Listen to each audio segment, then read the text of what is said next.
Ce soir, pour la Journée de la femme, à Limoux, le musée Marie Petier ouvre ses portes pour une évocation d'une femme exceptionnelle dans son temps, une femme qui a participé à la vie littéraire, journalistique et à l'émancipation des femmes, qui reste un combat toujours à mener au XXIe siècle. Donc cette femme qui va être célébrée ce soir à travers ses textes, c'est Colette. Donc nous aurons Sylvie Hénat au violoncelle et Claude Juliette Fèvre pour la lecture des textes, et je pense que ça va être une très belle soirée appréciée par toutes et tous.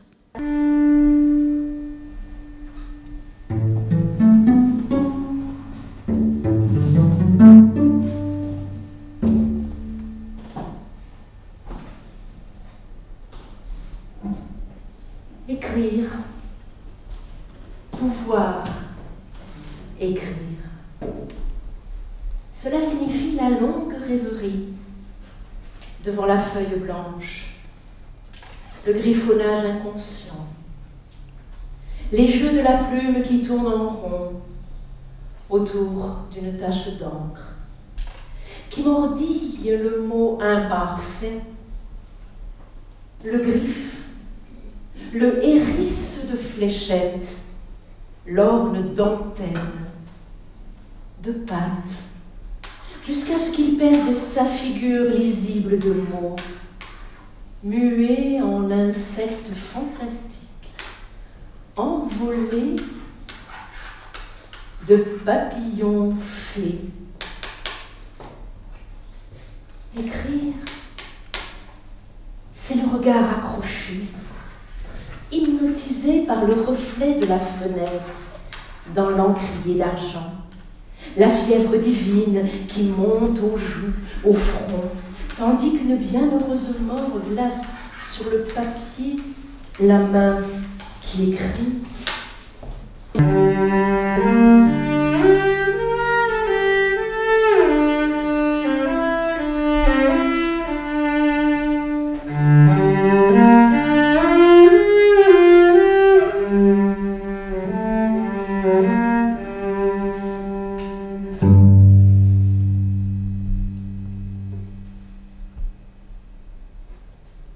Première page de Claudine à l'école.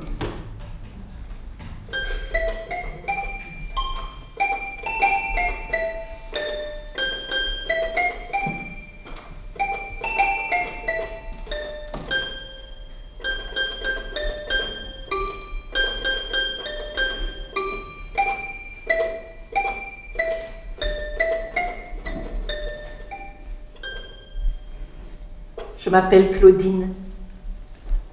J'habite Montigny. Je suis née en 1884. Probablement, je n'y mourrai pas. Mon manuel de géographie départementale s'exprime ainsi.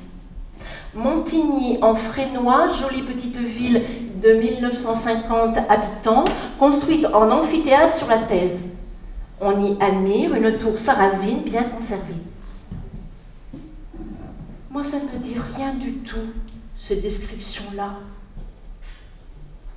D'abord, il n'y a pas de thèse.